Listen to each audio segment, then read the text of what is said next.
Hello दोस्तों, स्वागत है आपका। पिछले लेक्चर में हमने संविधान के अनुच्छेद और अनुसूचियों से संबंधित प्रश्नों को सॉल्व किया है।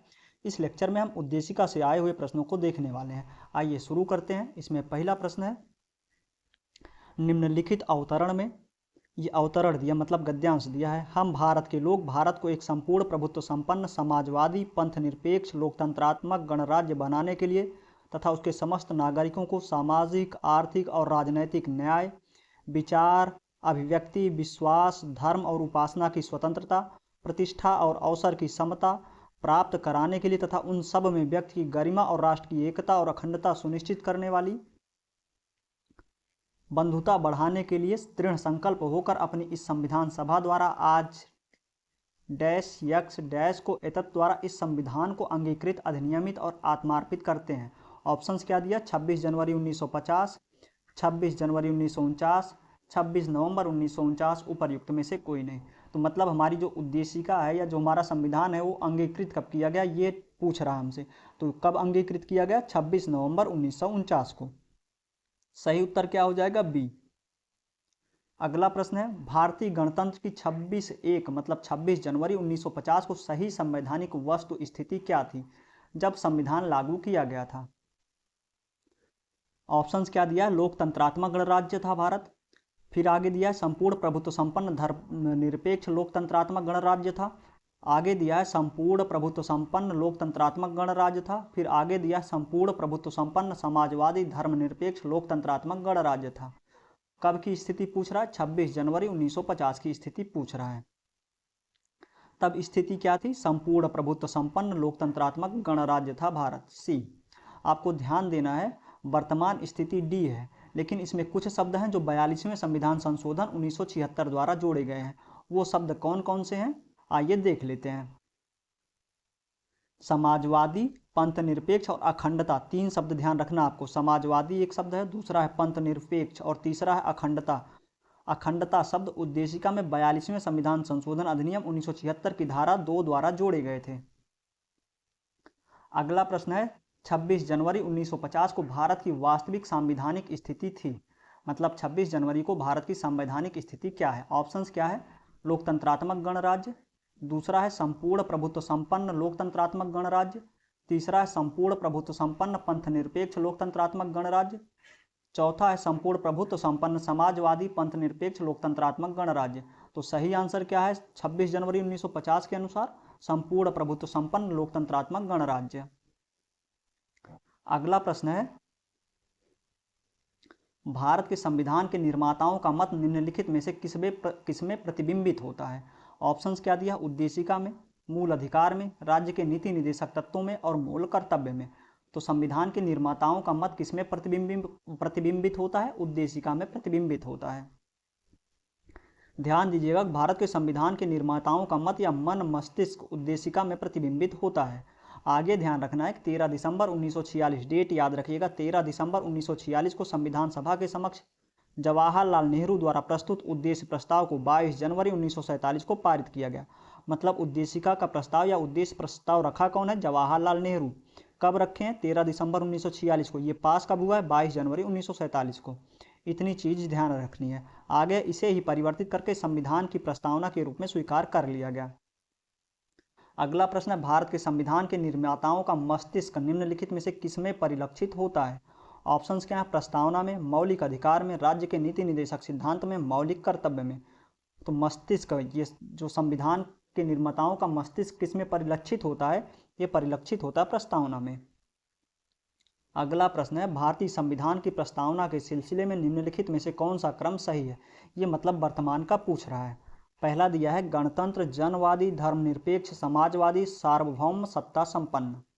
दूसरा दिया सार्वभौम सत्ता संपन्न, समाजवादी, जनवादी, धर्मनिरपेक्ष, गणतंत्र। तीसरा दिया है सार्वभौम सत्ता संपन्न, जनवादी, धर्मनिरपेक्ष, समाजवादी, गणतंत्र। चौथा दिया है सार्वभौम सत्ता संपन्न, समाजवादी, धर्मनिरपेक्ष, जनवादी, गणतंत्र। यहाँ जनवादी शब्द पेपर में गलत था, हिंदी और इंग्लिश वर्जन में। तो सही उत्तर लेकिन इसका डी ही है। आइए देख लेते हैं। जितने शब्द ये दिए गए हैं वर्तमान में, उनका क्रम क्या है? सबसे पहले सार्वभौम सत्ता संपन्न है, मतलब संपूर्ण प्रभुत्व संपन्न। दूसरा शब्द है समाजवादी, तीसरा शब्द है धर्मनिरपेक्ष या पंथ निरपेक्ष, चौथा है जनवादी की जगह लोकतंत्रात्मक होगा यहाँ पे, और पांचवा है गणतंत्र। तो सार्वभौम, सत्ता संपन्न, समाजवादी, धर्मनिरपेक्ष, लोकतंत्रात्मक, गणतंत्र इसका सही क्रम है। यहाँ ध्यान देने योग्य तथ्य यह है कि संविधान में उल्लिखित शब्द ये हैं: संपूर्ण प्रभुत्व संपन्न, समाजवादी, पंथ निरपेक्ष, लोकतंत्रात्मक, गणराज्य। इस प्रश्न के अंग्रेजी संस्करण में जनवादी की अंग्रेजी डेमोक्रेटिक है तथा इसी आधार पर यह उत्तर दिया गया है। तो आपको ध्यान रखना जनवादी की जगह क्या होगा? लोकतंत्रात्मक। अगला प्रश्न है भारतीय संविधान की प्रस्तावना में उल्लिखित सही क्रम कौन सा है? अभी हम देख के आ रहे हैं संपूर्ण प्रभुत्व संपन्न, समाजवादी, पंथ निरपेक्ष, लोकतंत्रात्मक, गणराज्य। तो सही आंसर बी है। ध्यान दीजिएगा।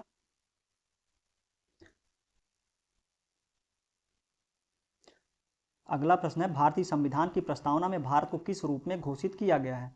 ऑप्शंस क्या है? एक सार्वभौम प्रजातांत्रिक गणतंत्र, दूसरा है एक समाजवादी प्रजातांत्रिक गणतंत्र, तीसरा है एक सार्वभौम समाजवादी धर्मनिरपेक्ष प्रजातांत्रिक गणतंत्र, इनमें से कोई नहीं। तो सही आंसर क्या हो जाएगा? सी, एक सार्वभौम समाजवादी धर्मनिरपेक्ष और प्रजातांत्रिक गणतंत्र। ध्यान देना है, उल्लेखनीय है कि भारतीय संविधान में पंथ निरपेक्ष और लोकतंत्रात्मक शब्द का उल्लेख किया गया, ना कि धर्मनिरपेक्ष और प्रजातांत्रिक। तो ध्यान देना है क्या संविधान में है? पंथ निरपेक्ष है और लोकतंत्रात्मक है। अगला प्रश्न है निम्न शब्दों पर विचार करें।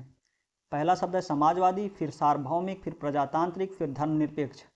पूछा है सही शब्दों को विचारानुसार क्रम दीजिए।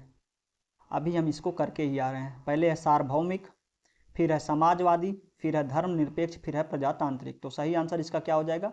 CADB। अगला प्रश्न है 42वें संविधान संशोधन द्वारा भारतीय संविधान की प्रस्तावना में निम्नलिखित में से कौन से शब्द जोड़े गए थे? ऑप्शंस क्या दिया हमको?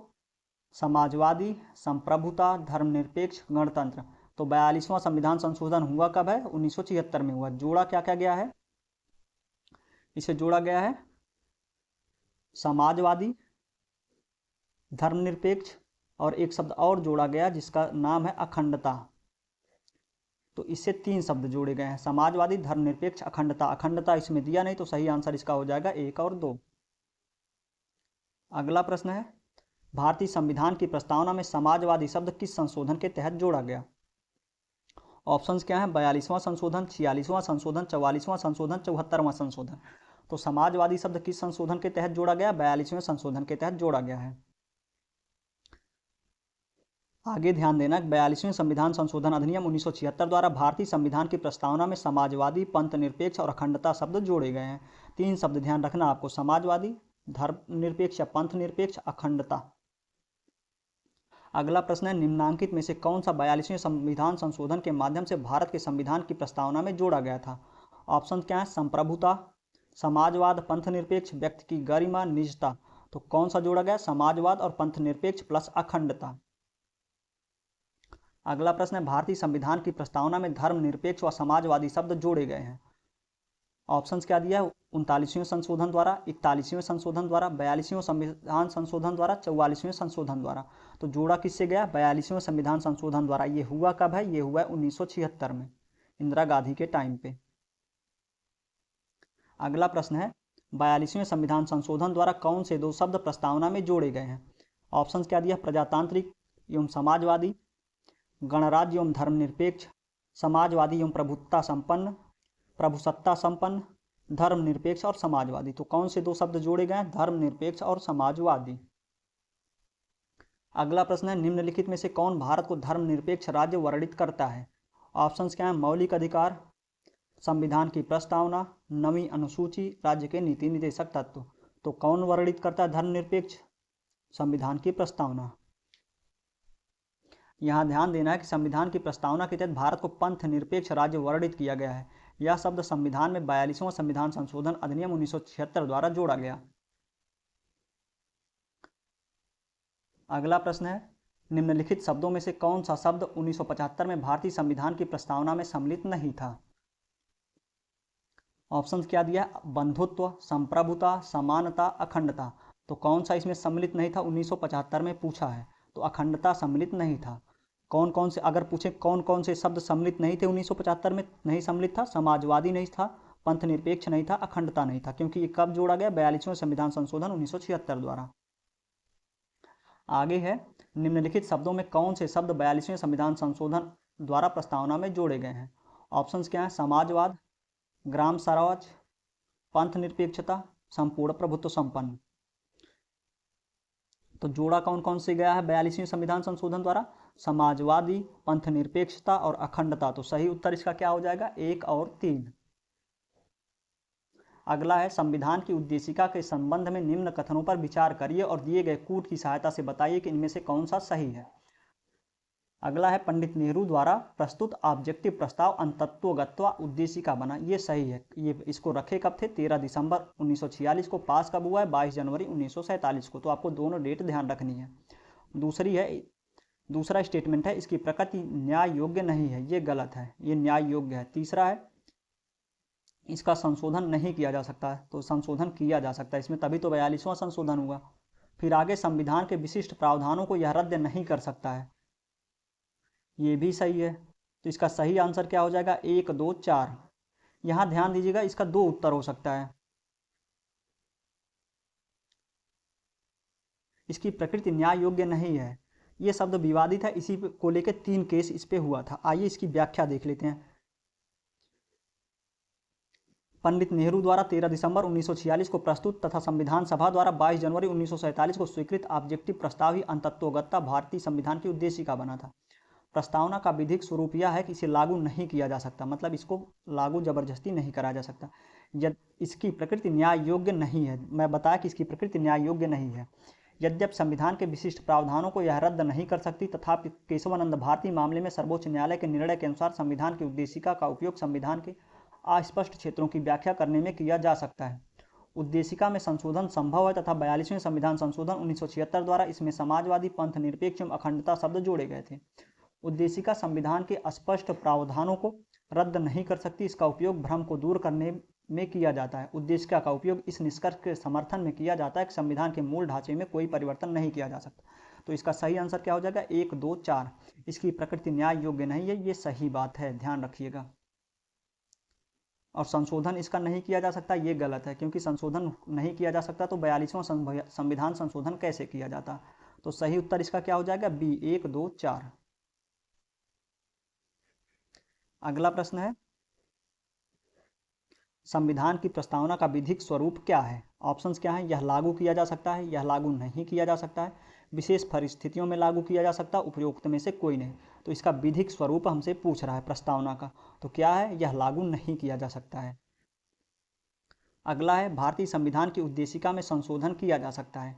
ऑप्शन, किया गया था 17वें संशोधन द्वारा, 24वें संशोधन द्वारा, 42वें संशोधन द्वारा, 44वें संविधान संशोधन द्वारा। किससे किया गया? 42वें संशोधन द्वारा किया गया। कब किया गया? 1976 में किया गया। आगे है, 26 नवंबर 1949 को अंगीकृत भारतीय संविधान की प्रस्तावना में निम्न में से कौन सा शब्द सम्मिलित नहीं था? ऑप्शंस क्या है? गणतंत्र, विश्वसनीय, समाजवादी, गैर धार्मिक। तो कौन सा शब्द सम्मिलित नहीं था? 2, 3, 4। ये क्योंकि जुड़ा है 42वें संविधान संशोधन द्वारा। गैर धार्मिक और विश्वसनीय की कहीं चर्चा ही नहीं है। देख लेते हैं, 26 नवंबर 1949 को अंगीकृत भारतीय संविधान की मूल प्रस्तावना के अनुसार भारत की संवैधानिक वस्तु स्थिति प्रभुत्व संपन्न लोकतंत्रात्मक गणराज्य की थी, जिसे 42वें संविधान संशोधन 1976 द्वारा संपूर्ण प्रभुत्व संपन्न समाजवादी, पंथ निरपेक्ष लोकतंत्रात्मक गणराज्य से प्रस्थापित किया गया। साथ ही इसी संशोधन से मूल प्रस्तावना के राष्ट्र की एकता को राष्ट्र की एकता और अखंडता से प्रतिस्थापित किया गया। इस प्रकार 42वें संविधान संशोधन द्वारा संविधान की प्रस्तावना में समाजवादी, पंथ निरपेक्ष और अखंडता शब्द जोड़े गए थे। विश्वसनीय और गैर धार्मिक शब्द संविधान की प्रस्तावना में कभी शामिल ही नहीं थे। अगला प्रश्न है, समाजवादी शब्द उद्देशिका में जोड़ा गया। कब जोड़ा गया? ऑप्शन क्या है? 42वें संशोधन द्वारा, 52वें संशोधन द्वारा, 44वें संशोधन द्वारा, उपरोक्त में से किसी के द्वारा नहीं। तो समाजवादी शब्द कब जोड़ा गया? 42वें संशोधन द्वारा 1976 में। अगला प्रश्न है, किस संविधान संशोधन के द्वारा प्रस्तावना में समाजवादी शब्द जोड़ा गया? ऑप्शंस क्या है इसका? पहला संविधान संशोधन द्वारा, दूसरा संविधान संशोधन द्वारा, 42वां संविधान संशोधन द्वारा, 44वां संविधान संशोधन द्वारा। तो किससे जोड़ा गया? 42वें संविधान संशोधन द्वारा। अगला प्रश्न है 26 नवंबर 1949 को अंगीकृत भारतीय संविधान की प्रस्तावना में शब्द सम्मिलित नहीं थे। कौन कौन से शब्द सम्मिलित नहीं थे? समाजवादी दिया है, पंथनिरपेक्ष दिया, अखंडता दिया, गणराज्य दिया है। पूछा सही उत्तर चुनिए, तो शामिल ये तीनों नहीं थे। कौन कौन से? समाजवादी, पंथनिरपेक्ष, अखंडता। ये शामिल कब किए गए? 1976 में, 42वां संविधान संशोधन। अगला प्रश्न है भारतीय संविधान की प्रस्तावना में पंथनिरपेक्ष शब्द जोड़ा गया। कब जोड़ा गया? ऑप्शंस क्या है? 25वें संशोधन द्वारा, 44वें संशोधन द्वारा, 42वें, 52वें। किससे जोड़ा गया है? ये 42वें संशोधन द्वारा जोड़ा गया है। अगला प्रश्न है नीचे दो कथन दिए गए जिनमें से एक को कथन तथा दूसरे को कारण आर कहा गया। कथन क्या है? भारत एक संपूर्ण प्रभुत्व संपन्न समाजवादी धर्मनिरपेक्ष लोकतंत्रात्मक गणराज्य है। कारण क्या दिया इसका?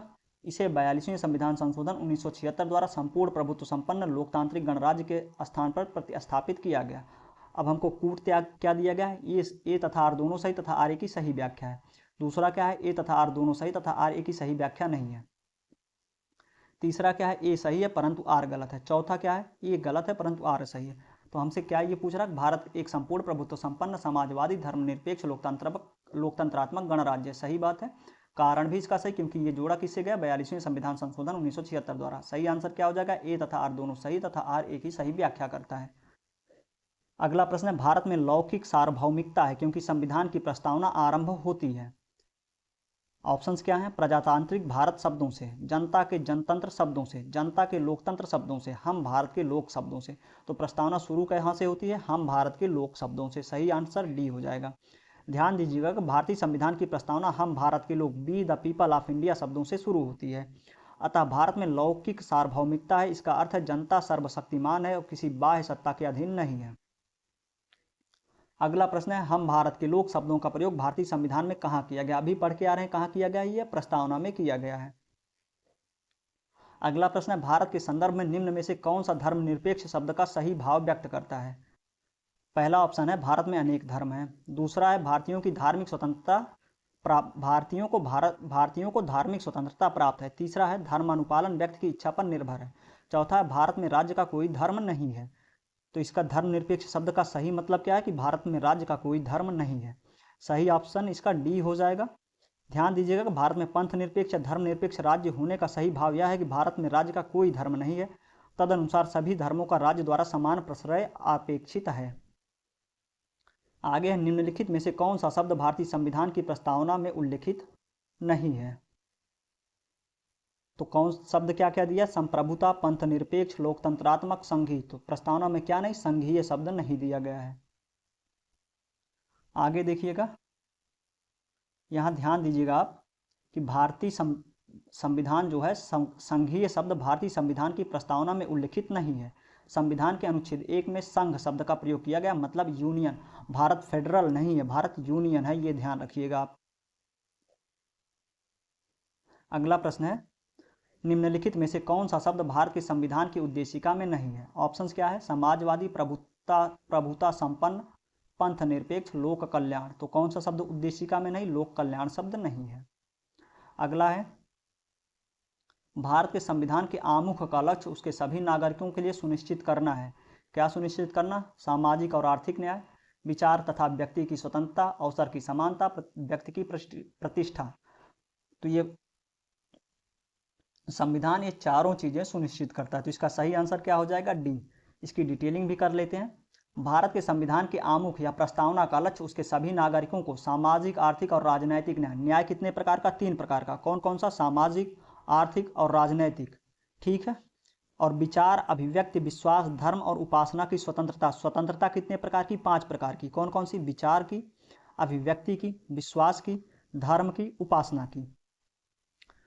प्रतिष्ठा और अवसर की समानता। समानता कितने प्रकार की? 2 प्रकार की। प्रतिष्ठा, एक अवसर। अगला है व्यक्ति की गरिमा सुनिश्चित करना है। तो ध्यान रखिएगा ये शब्द सारे। अगला प्रश्न है भारत के संविधान की प्रस्तावना में कितने प्रकार के न्याय, स्वतंत्रता, समानता एवं भातृत्व का उसी क्रम में उल्लेख किया गया है? तो मतलब न्याय कितने प्रकार का है, स्वतंत्रता कितने प्रकार की है, समानता कितने प्रकार की है, भातृत्व कितने प्रकार का है? तो 3 प्रकार का न्याय है। न्याय कितने प्रकार का? 3 प्रकार का। 5 प्रकार की स्वतंत्रता अभी बताया मैं, 2 प्रकार की समानता, 1 प्रकार का भातृत्व। न्याय क्या क्या? सामाजिक, आर्थिक और राजनैतिक।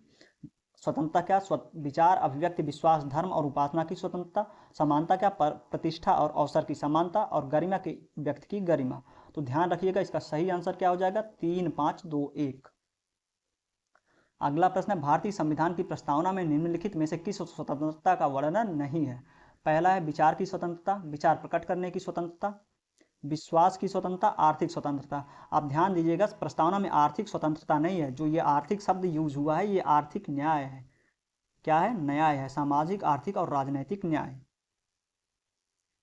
अगला प्रश्न है, भारत के संविधान की उद्देशिका में कितने प्रकार के न्याय की व्यवस्था की गई? अभी पढ़ के आ रहे हैं, न्याय 3 प्रकार का। कौन कौन सा? सामाजिक, आर्थिक और राजनैतिक न्याय। ठीक है, जिसमें सामाजिक न्याय से तात्पर्य है प्रत्येक नागरिक के साथ जाति, रंग, धर्म, लिंग के आधार पर बिना कोई भेदभाव किए समान व्यवहार।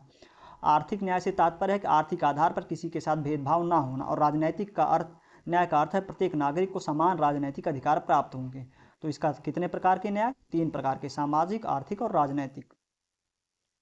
अगला प्रश्न है, भारतीय संविधान की प्रस्तावना में इसके सभी नागरिकों को कौन सा न्याय प्रदान करने की व्यवस्था की गई है? ऑप्शंस क्या हैं? सामाजिक, धार्मिक, राजनैतिक, सामाजिक, आर्थिक, सांस्कृतिक, सामाजिक, राजनैतिक, सांस्कृतिक, सामाजिक, आर्थिक, राजनैतिक। तो कितने प्रकार के न्याय? 3 प्रकार के हैं। कौन कौन से? सामाजिक, आर्थिक और राजनैतिक।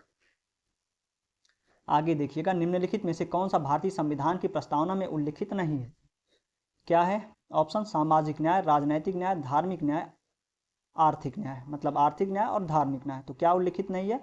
धार्मिक न्याय। न्याय 3 प्रकार का, कौन कौन सा? सामाजिक, आर्थिक, राजनैतिक। अगला प्रश्न है, भारत के संविधान के उद्देश्यों में एक के रूप में आर्थिक न्याय का किसमें उपबंध किया गया है? ऑप्शंस क्या है? उद्देशिका और मूल अधिकार, उद्देशिका और राज्य की नीति निर्देशक तत्व, मूल अधिकार और राज्य के नीति निर्देशक तत्व, उपर्युक्त में से किसी में नहीं। तो किसमें किया गया है? उद्देशिका और राज्य के नीति निर्देशक तत्व में आर्थिक न्याय की बात की गई है। अगला प्रश्न है, संविधान की प्रस्तावना के बारे में कौन सा कथन सही है? ऑप्शन क्या? समाजवादी धर्मनिरपेक्ष शब्द 1950 में लागू संविधान के अंग नहीं थे। सही बात है, ये तो लागू, क्योंकि ये 1976 में ऐड हुई है। अगला है, उक्त शब्द 1977 के संशोधन द्वारा जोड़े गए। गलत है, 1976 द्वारा। उक्त शब्द 1985, ये भी गलत है, 1976 द्वारा। उक्त शब्द संविधान की प्रस्तावना के अंग नहीं है, अब अंग है वर्तमान में। तो कौन सा कथन सही है? पहला कथन सही है। अगला प्रश्न है, भारतीय संविधान का कौन सा भाग संविधान की आत्मा कहलाता है? ऑप्शन क्या है? मूल अधिकार, राज्य के नीति निर्देशक तत्व, उद्देशिका, संवैधानिक उपचारों का अधिकार। तो संविधान की आत्मा क्या है? उद्देशिका है। ठीक है, लेकिन अगर पूछे कि डॉक्टर अंबेडकर के अनुसार संविधान की आत्मा क्या है, तो हो जाएगा संवैधानिक उपचारों का अधिकार, आर्टिकल 32। इसको ध्यान दीजिएगा, भारतीय संविधान की उद्देशिका को संविधान की आत्मा कहा जाता है। के एम मुंशी ने इसे राजनैतिक जन्मपत्री कहा है। सुभाष कश्यप ने कहा कि संविधान शरीर है तो प्रस्तावना उसकी आत्मा, प्रस्तावना आधारशिला है तो संविधान उस पर खड़ी अट्टालिका। नोट में ध्यान दीजिएगा, लोक सेवा आयोग उत्तर प्रदेश ने इस प्रश्न का उत्तर उद्देशिका को माना है।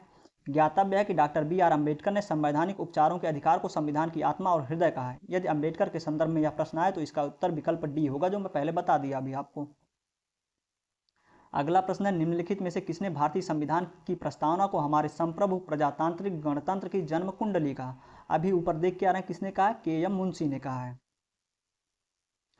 अगला प्रश्न है, संविधान को एक पवित्र दस्तावेज किसने कहा है? ऑप्शंस क्या है? BR अम्बेडकर, दीनदयाल उपाध्याय, महात्मा गांधी, मोहम्मद अली जिन्ना। तो पवित्र दस्तावेज किसने कहा है? BR अम्बेडकर ने कहा है। अगला प्रश्न है, किस वाद के फैसले में सर्वोच्च न्यायालय ने सर्वप्रथम घोषित किया कि उद्देशिका संविधान का हिस्सा नहीं है? ऑप्शन क्या है? बेरुवारी, गोलकनाथ, सज्जन सिंह, केशवानंद भारती। तो किस वाद में कहा सर्वोच्च न्यायालय ने? बेरुवारी वाद में कहा। इसको ध्यान से देखिएगा, बेरुवारी यूनियन के बाद में 1960, ये कब का है? 1960 का है। बेरुवारी यूनियन के बाद 1960 में सर्वोच्च न्यायालय ने सर्वप्रथम घोषित किया कि उद्देशिका संविधान का अंग नहीं है। केशवानंद भारती बनाम केरल राज्य के बाद में 1973 में सर्वोच्च न्यायालय ने उपर्युक्त निर्णय को पलटते हुए उद्देशिका को संविधान का भाग मान लिया। तो मतलब बेरुवारी वाद में बोलते हैं सुप्रीम कोर्ट कि ये प्रस्तावना जो है संविधान का अंग नहीं है, लेकिन केशवानंद भारती वाद में बोलते हैं कि ये प्रस्तावना संविधान का अंग है। अगला प्रश्न है, निम्नलिखित विवादों में से किसमें सर्वोच्च न्यायालय ने प्रस्तावना को भारतीय संविधान की मौलिक संरचना का भाग स्वीकार किया? ऑप्शंस क्या है? बेरुवारी विवाद, प्रिवी पर्स विवाद, AK गोपालन विवाद, केशवानंद भारती विवाद। तो किसमें स्वीकार किया है? केशवानंद भारती विवाद में। इसकी व्याख्या देख लेते हैं। केशवानंद भारती बनाम केरल राज्य, ये कब का है? 1973 का है। केशवानंद भारती बनाम केरल राज्य के मामले में सर्वोच्च न्यायालय ने प्रस्तावना को भारतीय संविधान की मौलिक संरचना का भाग स्वीकार किया। मतलब क्या है इसका कि संविधान का अभिन्न अंग माना और यह प्रतिपादित किया कि प्रस्तावना में वर्णित संप्रभुता, लोकतंत्र, न्याय, स्वतंत्रता, समानता और बंधुत्व जैसे मूल तत्व संविधान की मौलिक संरचना के अनिवार्य स्तंभ हैं। ठीक है। सर्वोच्च न्यायालय ने साफ शब्दों में कहा कि हमारे संविधान का प्रसाद उद्देशिका में वर्णित बुनियादी तत्वों पर खड़ा है। यदि इनमें से किसी भी तत्व को हटा दिया जाए तो सारा ढांचा ही ढह जाएगा, अर्थात संविधान वही नहीं रह जाएगा, अपना व्यक्तित्व व पहचान खो देगा। इसीलिए जो प्रस्तावना है वो संविधान का अंग माना गया। किस वाद में? केशवानंद भारती विवाद में माना गया। कब का है ये? 1973 का है। अगला प्रश्न है, निम्नलिखित में से किस वाद में उच्चतम न्यायालय ने धारणा प्रस्तुत की कि उद्देशिका संविधान का भाग है? ऑप्शंस क्या है? यूनियन ऑफ इंडिया बनाम डॉक्टर कोहली, बनारसी दास बनाम स्टेट ऑफ यूपी, मुंबई बनाम union of India, Malak Singh बनाम स्टेट ऑफ पंजाब। तो किसमें माना है? मुंबई बनाम यूनियन ऑफ इंडिया, मतलब सी ऑप्शन इसका सही है। देख लेते हैं प्रश्नगत वादों में मुंबई बनाम यूनियन ऑफ इंडिया के मामले में उच्चतम न्यायालय ने कहा कि उद्देशिका संविधान का भाग है तथा पंथ निरपेक्षता संविधान का मूल लक्षण है। केशवानंद भारती बनाम केरल राज्य के मामले में भी बहुमत से दिए गए निर्णय में उद्देशिका को संविधान का भाग माना गया था। आगे देखते हैं, भारतीय संविधान की प्रस्तावना में जिन आदर्शों एवं उद्देश्यों की रूपरेखा दी गई है उसकी व्याख्या कीजिए। मतलब उनकी व्याख्या की गई है। किसमें की गई है? मूल अधिकारों के अध्याय में, राज्य के नीति निर्देशक सिद्धांतों के अध्याय में, मूल अधिकारों, राज्य के नीति निर्देशक सिद्धांतों एवं मौलिक कर्तव्यों के अध्याय में, संविधान की पीठ में कहीं नहीं। तो कहाँ? पाठ में कहीं नहीं। तो कहाँ किया गया ये? प्रस्तावना में जो दिया गया उसकी व्याख्या कहाँ है? मूल अधिकारों में भी है, राज्य के नीति निर्देशक तत्वों में भी है और मौलिक कर्तव्यों में है। ध्यान रखिएगा, इसका सही आंसर क्या हो जाएगा? सी। 47वां प्रश्न है, निम्नलिखित में से कौन एक भारतीय संविधान के उद्देश्यों को प्रतिबिंबित करता है? ऑप्शंस क्या है? मौलिक अधिकार, संविधान की प्रस्तावना, राज्य के नीति निर्देशक तत्व, संसद। तो किसमें प्रतिबिंबित होता है? संविधान की प्रस्तावना में। अगला प्रश्न है, भारत के संविधान की उद्देशिका।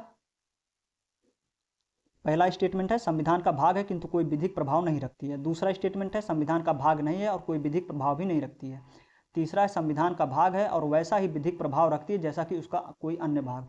चौथा है संविधान का भाग है किंतु उसके अन्य भागों से स्वतंत्र होकर उसका कोई विधिक प्रभाव नहीं है। तो इसका सही उत्तर क्या हो जाएगा? डी। संविधान का भाग तो है लेकिन उसके भागों से स्वतंत्र होकर उसका कोई स्वतंत्र विधिक प्रभाव नहीं है।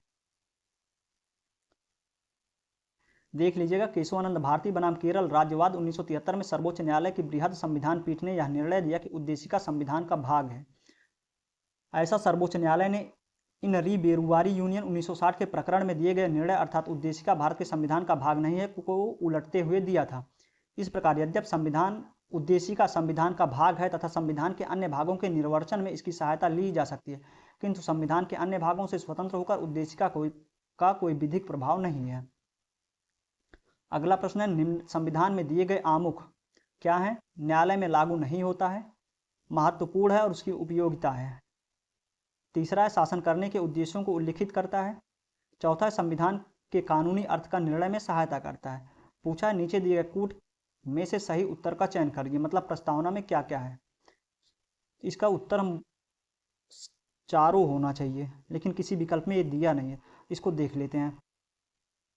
भारतीय संविधान के आमुख को ही उद्देशिका या प्रियम्बल कहा गया है।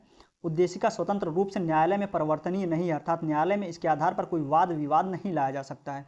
हालांकि किसी अनुच्छेद में व्याप्त अस्पष्टता को दूर करने में इसका उपयोग न्यायालय द्वारा व्याख्यात्मक सहायता के लिए किया जा सकता है। इस प्रकार प्रश्न में उद्देशिका संबंधित सभी चारों कथन सत्य हैं, परंतु कोई भी विकल्प में सभी चारों कथन सम्मिलित नहीं है। यह भी दातव्य है कि कोई भी विकल्प अनन्य नहीं है, अर्थात किसी भी विकल्प में केवल विशेषण स्रोत पर नहीं लगा है, इसलिए हम उस विकल्प का चयन कर सकते हैं जिसमें अधिकतम कथन शामिल किए गए हैं। इस दृष्टि में विकल्प सी और डी समान रूप से सही है, तो इसमें शामिल कर दीजिए। 1 2 3 4 सारा सही है। अगला प्रश्न है, निम्न में से कौन सा सही है? ऑप्शंस क्या है? सामाजिक समानता संविधान में प्रत्याभूत नहीं है। दूसरा है देश में सामाजिक समानता पहले से ही विद्यमान थी। तीसरा है सामाजिक समानता संविधान में प्रत्याभूत है। चौथा है उपर्युक्त में से कोई नहीं। तो इसमें सही कौन सा है? सामाजिक समानता संविधान में प्रत्याभूत है। किस अनुच्छेद में है? 14 से 18 में है। इतना चीज आपको ध्यान रखना है। इस तरह आपका प्रस्तावना खत्म होता है।